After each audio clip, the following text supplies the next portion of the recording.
80세가 넘으면 왜 걷기가 힘들어질까요? 저희 구독자 중 한 분이 최근 이런 사연을 보내주셨습니다.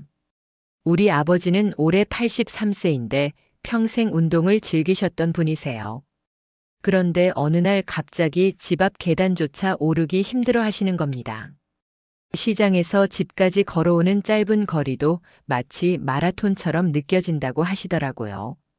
듣기만 해도 마음이 무겁습니다.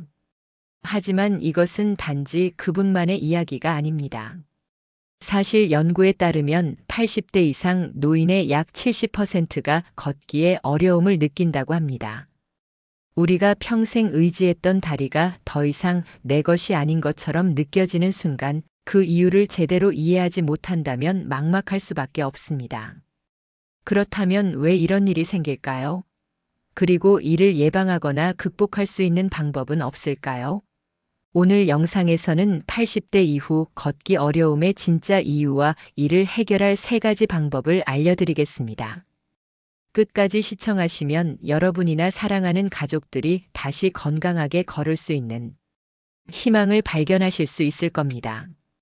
지금 바로 시작합니다. 여러분, 우리 몸은 정말 놀라운 존재입니다. 평생을 걷고 뛰며 수많은 순간을 만들어가죠. 하지만 80대에 들어서면서 이런 일상적인 움직임이 갑자기 어려워질 수 있습니다. 그 이유는 단순히 나이가 들어서가 아닙니다. 그 안에는 우리가 꼭 알아야 할 3가지 주요 원인이 숨겨져 있습니다. 첫 번째 이유는 바로 근감소증입니다. 85세의 김순자 할머니는 평생을 농사일로 바쁘게 지내셨던 분입니다. 항상 활동적이셨던 그분은 몇 년 전까지만 해도 시장까지 2km를 걸어 다니시곤 했습니다. 그런데 최근에는 집 앞 마당을 가로지르는 것도 힘들다고 하십니다. 병원에서 검사해 보니 근육량이 급격히 줄어들어 걸을 때 다리에 충분한 힘이 들어가지 않는다는 진단을 받으셨습니다. 여러분, 근감소증이라는 말을 들어보신 적 있으신가요?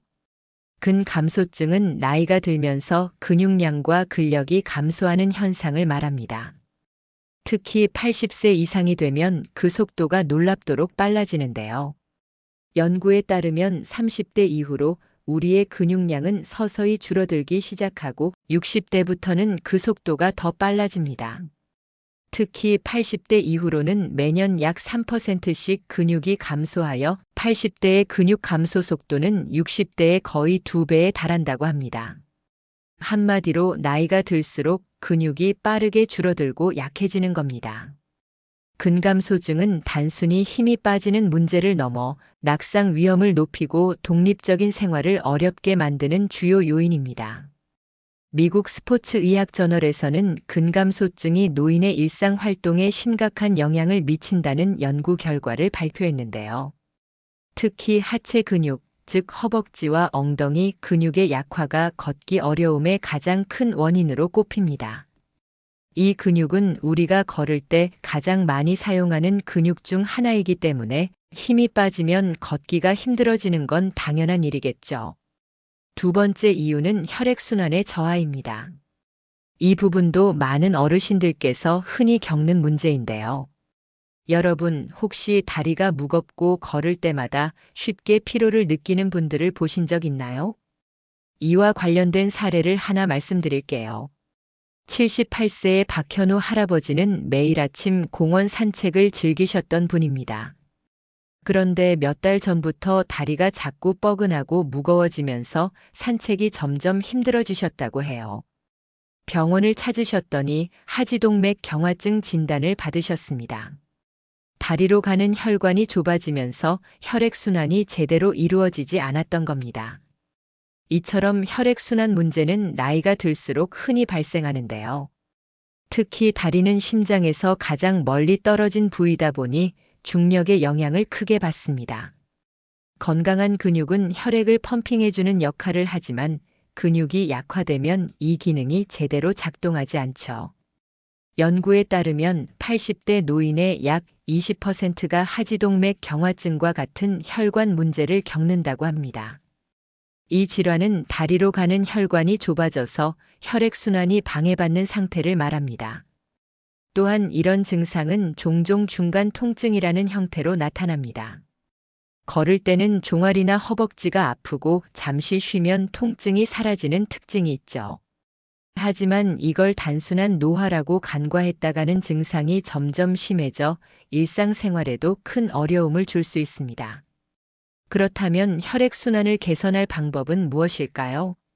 간단한 발끝 운동이나 발목 펌핑 운동은 혈액순환에 큰 도움을 줄 수 있습니다. 예를 들어 의자에 앉아 발끝을 들어 올렸다 내렸다 반복하거나 발목을 위아래로 구부리는 동작을 하루 몇 분씩 해보세요. 여기에 따뜻한 족욕도 혈액순환을 촉진하는 데 효과적입니다. 물에 소금을 한 스푼 넣으면 부종 완화에도 도움이 됩니다. 박 할아버지도 이런 간단한 운동과 치료를 병행하면서 다시 산책을 이어가고 계십니다. 여러분이나 여러분의 가족들 중에서도 혈액순환 문제로 고생하시는 분들이 계시다면 지금부터라도 작은 노력으로 변화를 만들어 보세요. 이처럼 혈액순환 저하도 걷기 어려워지는 큰 원인이지만 적절한 관리와 노력을 통해 개선할 수 있다는 점 잊지 마세요. 이제 마지막 세 번째 이유를 살펴볼 차례입니다. 세 번째 이유는 관절과 신경 기능의 저하입니다. 마지막으로 걷기 어려워지는 또 하나의 중요한 이유는 관절과 신경 기능의 저하입니다. 이는 노년기의 걷기 능력에 큰 영향을 미치는 요소인데요. 나이가 들면서 관절과 신경은 점점 더 약해지고 그 결과 걷기 자체가 점점 더 고통스럽거나 어려워질 수 있습니다. 82세의 박진영 할아버지는 오래전부터 무릎 관절염을 앓고 계셨습니다. 초기에는 통증이 그리 심하지 않아서 가벼운 산책 정도는 어렵지 않게 하셨습니다. 그런데 최근 들어 걷는 동안 무릎이 심하게 아프고 다리가 자꾸 저려와서 몇 분 이상 걷는 것이 힘들어졌다고 합니다. 병원을 방문한 결과 관절염이 진행되면서 관절의 마모가 심해졌고 여기에 신경 압박까지 생겼다는 진단을 받았습니다. 관절은 우리 몸의 무게를 지탱하고 움직임을 가능하게 하는 핵심 역할을 합니다. 하지만 노화로 인해 관절의 연골이 마모되거나 손상되면 뼈와 뼈가 직접 맞닿아 통증을 유발하게 됩니다. 특히 무릎 관절은 걷기에 중요한 역할을 하기 때문에 손상이 심할수록 걷기가 어려워질 수밖에 없습니다. 여기에 더해 신경 기능의 저하도 걷기를 방해하는 요인이 됩니다. 나이가 들면 신경이 주변 조직에 압박을 받거나 손상되기 쉽습니다. 대표적으로 허리 디스크나 척추관 협착증이 노년층에서 흔한 문제인데요. 이런 질환들은 다리로 가는 신경 신호를 약화시키고 걷는 동안 저림, 약화, 심지어는 다리의 기능 상실로 이어질 수 있습니다. 한 연구에 따르면 80대 이상 노인의 약 40%가 관절염 또는 신경 손상으로 인해 보행에 어려움을 겪고 있다고 합니다. 특히 관절 통증과 신경 문제는 서로 연관되어 악순환을 일으킬 수 있는데요. 통증 때문에 걷기를 꺼리게 되고 활동량 감소로 인해 근육과 혈액순환도 약화되면서 더 큰 문제로 번지게 됩니다. 그렇다면 이를 어떻게 극복할 수 있을까요? 우선 관절 건강을 유지하기 위해서는 적절한 체중 관리를 통해 관절에 가해지는 부담을 줄이는 것이 중요합니다. 또한 전문의와 상의하여 관절염 치료나 물리치료를 병행하는 것도 효과적입니다. 신경 문제의 경우에는 자세 교정 운동이나 스트레칭, 필요시 수술적인 치료를 고려할 수 있습니다. 박 할아버지도 전문적인 치료와 꾸준한 재활 운동을 통해 다시 걷기에 즐거움을 되찾으셨습니다.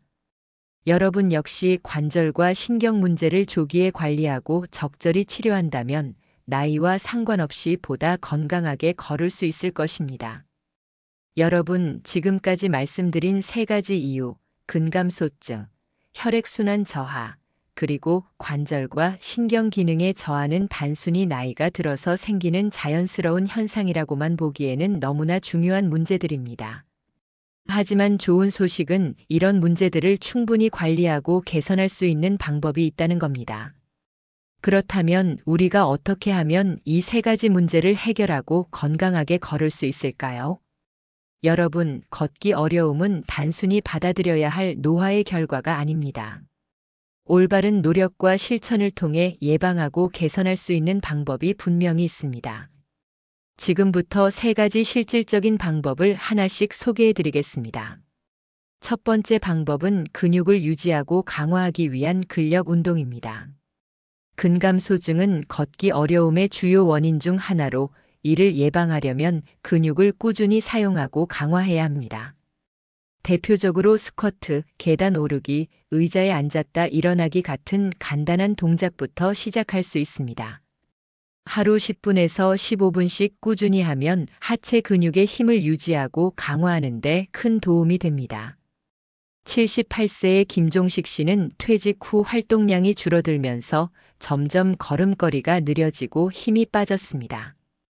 의사 권유로 하루에 10분씩 의자에서 일어났다 앉는 운동을 시작하셨는데요. 6개월 만에 허벅지 근육이 탄탄해지고 시장까지 걸어가도 덜 피곤하다고 말씀하십니다. 연구에 따르면 저항 운동은 근육을 유지하는 데 가장 효과적이며 노년기에도 새로운 근육 생성을 촉진할 수 있다고 합니다. 전문가와 상담해 자신에게 맞는 운동 계획을 세워보세요. 작은 변화가 큰 결과를 가져올 수 있습니다. 두 번째는 영양 섭취입니다. 근육과 관절, 혈액순환을 건강하게 유지하려면 균형 잡힌 식단이 필수적입니다. 특히 단백질은 근육 형성과 회복에 중요한 역할을 합니다. 매일 식사에 닭고기, 생선, 두부, 계란과 같은 고단백 식품을 포함해 보세요. 여기에 비타민 D와 칼슘이 풍부한 유제품이나 녹황색 채소를 더하면 뼈와 관절 건강도 함께 챙길 수 있습니다. 한 연구에서는 단백질 섭취량을 늘린 노인들이 그렇지 않은 그룹보다 근력과 고행 속도가 더 빨리 개선되었다고 보고했습니다. 또한 물을 충분히 마셔서 혈액순환을 원활히 유지하는 것도 중요합니다. 몸속 수분이 부족하면 근육과 관절이 제 기능을 발휘하기 어려워집니다. 마지막으로 전문가의 도움을 받는 것이 중요합니다. 통증이 있거나 특정 부위에 약화 증상이 있다면 병원에서 정확한 진단을 받아보세요. 관절염이나 신경 손상과 같은 문제는 조기에 치료할수록 효과가 좋습니다. 물리치료나 재활치료도 걷기 어려움을 극복하는 데 매우 효과적입니다. 물속에서 걷는 운동은 관절의 부담을 줄이면서 근육을 강화할 수 있는 좋은 방법입니다. 또한 정기적인 건강 검진을 통해 관절과 신경 상태를 점검하는 것도 잊지 마세요. 필요하다면 보조기를 활용하는 것도 도움이 될 수 있습니다. 무릎 보호대나 지팡이는 관절에 가는 부담을 줄이고 보행 시 안정감을 줄 수 있습니다. 이렇게 근력 운동, 균형 잡힌 식단, 전문가의 도움이라는 3가지 방법을 꾸준히 실천한다면 걷기 어려움은 더 이상 두려운 문제가 아닙니다. 여러분, 걷는다는 것은 단순히 움직이는 것이 아닙니다. 삶의 자유와 독립성을 유지하는 중요한 열쇠입니다. 오늘 알려드린 방법들을 참고해 작은 실천을 시작해 보세요. 하루 10분의 운동, 한 끼의 단백질 섭취, 병원에서의 상담이 여러분의 삶을 다시 건강한 걸음으로 채워줄 것입니다. 여러분의 건강한 발걸음을 응원하며 오늘 영상이 도움이 되셨다면 좋아요와 구독 부탁드립니다. 감사합니다.